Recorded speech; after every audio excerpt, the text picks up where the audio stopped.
Because how did I get so lucky? 5 stars all month? Let's go.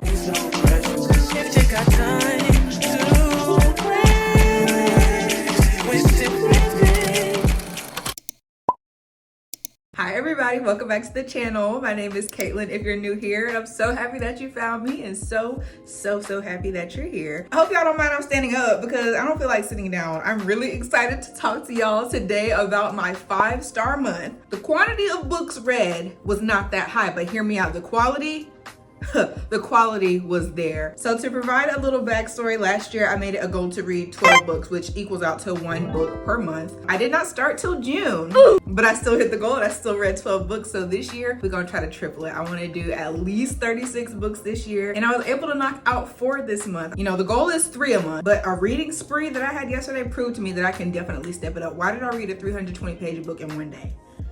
Less than a day, actually. I read it throughout my shift at work, and my shift is 10 hours. So off and on throughout the shift, it could have took me 10 hours to read the book. The book was fire in the wrap up today, but I want to start doing these little wrap up videos / TBR for the next month to kind of motivate myself to read. Number one, hold myself accountable for everything that I'm reading, because I used to be the reading champ, okay? In school, I used to win awards for reading. So I need to clock back into my little Kaitlyn tea, okay? And we're gonna have a wonderful year of reading. Don't forget to like, comment, and subscribe if you already love the vibes here and you wanna see more content from me. And let's start yapping about these 5-star reads I got y'all on here for. Okay, number one is No Stranger. Very popular book, and I just finally took it upon myself to knock it out this year. It was the first book that I read this year, and what a great one to start the year off with. This one is The 4 Agreements by Don Miguel Ruiz. Literally life-changing. As you can see, I have little pink highlights of things that really stood out to me in this book. This is the first book in the Toltec Wisdom series by Don Miguel Ruiz, and he did not come to play. Number one is already a banger, okay? The focus of this book was really about eliminating self-limiting beliefs around ourselves that are holding us back from being our truest, best selves. And of course, that's the exact type of time I'm on this year, so this was perfect. I also really love that this book was not difficult to understand at all. Everything is written in layman's terms. He tells it like it is, and oh my gosh, when I got to the second book of this series later this month, he took it even further. Like, he was really cut and dry, and he really did not make things complicated when it comes to what you're doing wrong in your life, how you can fix it. And then he also taps into the root of these issues, taking it back to childhood, things that we may have experienced. He really sets it up under this topic called domestication, and how we as humans come into the world full of love, full of light. We don't limit ourselves. We are just curious and playful. And then he talks about how as we get older and as we are domesticated by our family and our friends, that love and that joy within ourselves and that confidence slowly diminishes over time, and then in turn creating adults who self-sabotage, who don't believe in themselves, who listen to their inner judge and critic, which are also touched on in this book. Really good. I will be definitely circling back to this book more than once throughout the year, because there's just so much tea in here about easy, simple concepts that are seriously holding you back in life. Of course, you'll have to read this book for yourself to really get all of the gems and knowledge that is in this book. Again, it's called The 4 Agreements because there are 4 simple things that we all can do to experience a new level of freedom in life. I do want to read this little excerpt that really stood out to me. I marked it off in here while I was reading. It says, "The real you is still a little child who never grew up. Sometimes that little child comes out when you are having fun or playing, when you feel happy, when you're painting or writing poetry or playing the piano or expressing yourself in some way. These are the happiest moments of your life, when the real you comes out, when you don't care about the past and you don't worry about the future. You are childlike." There's a little section before this I want to read too. It says, "There is no need to blame your parents or anyone who abused you in life, including yourself. But it is time to stop the abuse. It is time to free yourself of the tyranny of the judge by changing the foundation of your own agreements. It is time to be free from the role of the victim." And it's so crazy because it doesn't matter what you've been through in life, big or small. We all are using something or holding on to something that is holding us back. We're all not forgiving someone for something that they did to hurt us, or whatever the issue may be. There's always that one thing, like I said, big or small, that we all are dealing with that is seriously holding us back from tapping into our younger selves and finding that joy and freedom that we all once had. 10 out of 10 recommend this book. Any book that I would go back to and use as a resource for self-growth, I feel like just merits 5 stars automatically. So The 4 Agreements, go get one. $14. Oh wait, no, this was $12.95 at Barnes & Noble where I got it. I'm sure you can find it for a few dollars less on Amazon. It don't matter how you get it, okay? Okay, now I'm talking about the books in the order that I read them. So after that, I wanted a little break because again, it was a lot to digest. It was easy to digest. It was a lot. It was just like, wow.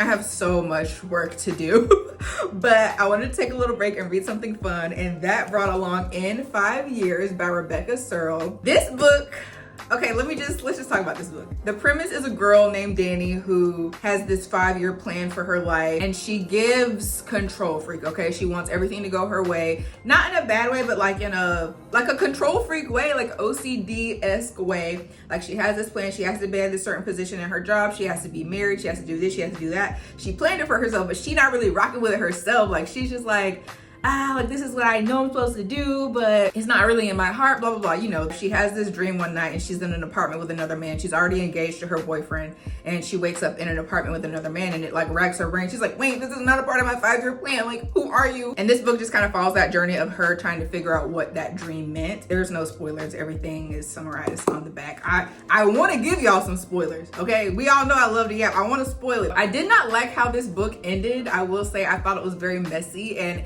it low-key felt rushed a little bit. Like it felt like she was like, let me just say something real quick. But this book is still 5 stars because I cried. And I can't tell you what I cried about because it would spoil it for sure. I honestly didn't see it coming. Like it was a very stark difference from what was going on at the beginning to what was going on at the end. It took a very sad turn, and I shed some tears. I did. And I was like, oh, this is embarrassing, but it was really good.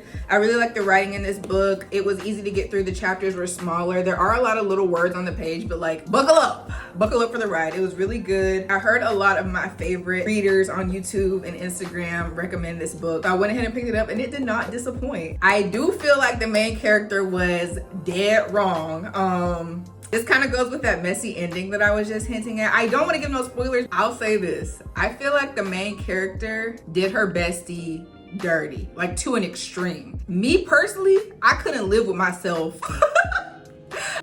I can't say anything without spoiling it. So read this book. It was worth it. I read it in a few days. I took a break because it did get slow for me at a point in time, but picked it right back up. And now I declare it a 5-star read. Okay, next book. Y'all know how impressed I was with the 4 Agreements? Yeah, I went to Barnes & Noble and picked up book number 2 in the series, okay? This one, however, as the title suggests, The Mastery of Love, specifically hones in on love. Love in all aspects of your life. Love within yourself, love within your relationships. And it was, again, just perfectly written in layman's terms. I love that he could talk to anyone. I feel like a teenager could read this and be very woke for their age, I might add. It really focuses on abolishing fear-based beliefs that hold us back from loving ourselves and loving one another. And I mean, he really breaks it down. Like he talks about everything from where it all began. He talks about relationships, friendships, chapter to chapter, and it's just organized really well, I feel like. He also takes a lot of principles from the 4 Agreements, so I do recommend that you read that one first just so you kind of understand what he talks about, like when he refers to the parasite and matote and the victim and the judge, so you just kind of know what he's implying or talking about when he's referring to those things. It's definitely not necessary, but it will help you, in my opinion. I really love the comparison that he makes when he's talking about love and relationships. He compares romantic relationships to a relationship that an owner might have with their dog or their pet, and it talks about how you have a dog because you want a dog. You don't try to change it into a cat. You don't try to change it into a horse, because if you wanted those pets, you would have got those pets. It also talks about how when you come home to your dog or your pet, you don't expect anything from them because their job is to just be a dog. Is to just be the pet, be happy to see you when you get home. You don't expect it to do certain things for you or provide certain things to you because its role is to just be a dog. And he compares that to a relationship by saying, you know, each one of us, our responsibility is to just be ourselves and to find someone else who is also just being themselves and to be yourselves together. But he refers to it as maintaining your half. So worrying about yourself and pouring into yourself so that you can maintain your half of the relationship and not instill any negative thoughts or feelings that you may be going through into the other person's half, so that you all can be the best versions of yourselves together. You know, I got some things marked off in this book too, so I want to read you a little something, okay? Bear with me. So this is from the chapter called The Man Who Didn't Believe in Love. He just told this pretty profound story. I would read that, but to me, I know this is a self-help book, but to me, that's kind of a spoiler. So when you read this chapter, he's going to tell a story, make a little anecdote, and we just had the revelation that you cannot put your happiness in someone else's hands. So he says, if you take your happiness and put it in someone's hands, sooner or later, she is going to break it. If you give your happiness to someone else, she can always take it away. Then if happiness can only come from inside of you and is the result of your love, you are responsible for your happiness. We can never make anyone responsible for our own happiness. So when we go to the church to get married, the first thing we do is exchange rings. We put our star in each other's that just kind of spoiled it. But we put our star in each other's hands, expecting that she is going to make you happy and you are going to make her happy. It doesn't matter how much you love someone, you are never going to be what that person wants you to be. See, and then I'm gonna skip a few pages over because it's still kind of talking about it a bit. It says, finally, if you are aware that no one else can make you happy and that happiness is the result of love coming out of you, this becomes the greatest mastery of the Toltecs, the mastery of love. He tells it to you right there. How you gonna love somebody? You gotta love yourself. And you know, so many people told me this for the longest, and I was like, I do. Lying. It really takes a lot of work. Again, I mentioned it in some of my other videos, but loving yourself is the decision to pour into yourself and to not place your stock and barrel in other people, knowing that it's you and only you at the end of the day, that you have all the power and love that you need. You were born with it. It was just your time spent on earth that slowly chipped at it and slowly diminished it. But we all have it within us, and this book reminded me of that. And also, I think this was the perfect segue into February, the month of love and Black history, but love. And I'm definitely probably gonna keep reading in this vein throughout the month. And speaking of love, my last 5-star read for the month is The 7-Year Slip by Ashley Poston. I hope I'm saying her last name right, I don't know.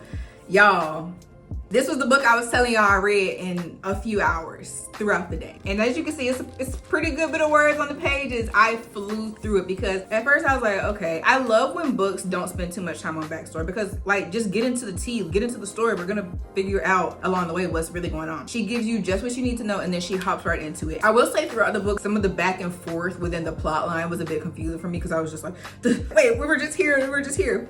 I didn't even explain the premise of the book. So it's about a little sweetie named Clementine West, and she loves her auntie. Her auntie is her bestie, but her auntie dies. That's not a spoiler. Again, stuff on the back of the book. I'm trying my best. I want to tell y'all some spoilers about this book, especially something that happened towards the end. I was like, oh, no way. But again, you got to read it. This is a book that I'm glad I went into blindly and I just kind of got to experience it from my own accord. It's kind of older, like, I'm pretty sure it's been out for a year or so, but I'm just not getting around to it. Better late than never. But yeah, her auntie dies and leaves her apartment in her will. The apartment is magic though, and it be time traveling. It's basically a time machine. Miss Clementine gets blasted 7 years to the past, hence the title 7-Year Slip, and meets what will turn out to be the love of her life. I'm usually not a romance girly because romance books is what had my expectations for love in the current day through the roof, but this is completely acceptable because her little true love, he's actually a gentleman. Like, he's actually so sweet. He actually cares about her. He cares to learn about her. He doesn't want to hurt her. He respects her.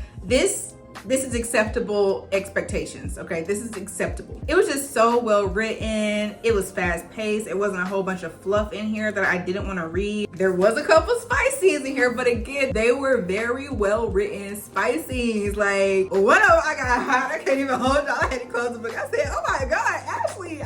And I love that it wasn't rushed, you know, it was well into the book with the guy she met. And like, I just feel like it was a very gentlemanly romance book. Like I said, romance is not usually what I go for. I love a self-help. I love a sci-fi. I love usually just not corny stuff. I'm the type of person to judge a book by its cover, and if the romance novel is too just like cheesy and corny looking, I literally won't. But this was like right on the line. I was like, okay, the typography on here is really nice, so I'm gonna give it a go. And I'm so glad I did because this was a 5-star read. No tears, but like I said, it made me feel something. It made me feel connected with the characters. I definitely want to read other work from her because, hey, oh my gosh, my name's in here. Literally spelled like me anyway.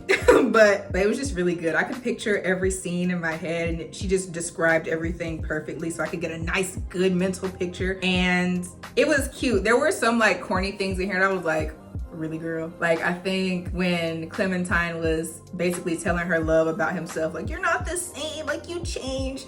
She was just like, I think her friend started giving birth at the event they were at, and she was just like, I have to go. I was like, it's just little corny things, and I'm like, I'm sure she put it in there to be a cornball, but I was like, come on, somebody be different. But there wasn't like a whole lot of that throughout the book. Clementine is super lovable. She's super like sarcastic and funny and smart, and so is the guy, so are her friends. It was just really warm and fuzzy. It was a good read. Like I said, I can't remember the last time I read 320 pages in one day, but I was able to get into this. So before I go, I want to give y'all my quick little February TBR just to circle back and see which of these I actually got a chance to read this month at the end of next next month. So I definitely want to read the next 2 books in the Toltec Wisdom series. I want to read The Fifth Agreement and The Voice of Knowledge, I think is the next one. And I also really want to read this book I've been seeing a lot called Yellowface. I want to say the premise is a girl who is trying to steal the success of her best friend or something like that, and I thought that that could be juicy. I also want to read this book called Night, which I think is about this woman who thinks she's turning into a dog. Like, I love a good weird book that's just like, okay, this would never happen, like this is crazy, or talks about like insane people. But I definitely want to take a read at that one. And I also kind of want to go for some more cutesy romance type stuff like that, but again, it cannot be corny. Like, that was perfect. 7 Year Slip was perfect. I don't want it to be no cornier, I don't want it to be no less romantic. So those are just the books that I have in mind. If I can think of some more while I'm editing this, I might add photos onto the screen, but that's all I have planned for now. Anyways, I hope you guys really enjoyed the video. Let me know if you enjoy book content and book talks, because me personally, I could watch them all day. The glasses are not just for show, okay? Number 1, I can't see, and number 2, I am indeed a book nerd. So I hope you enjoyed the video. I hope it inspired you to read these books, because like I said, 5 stars, all 4 of them, okay? Don't forget to like, comment, and subscribe again. Turn on all your post notifications so you don't miss a new video, and I'll catch you guys on Saturday for the next one.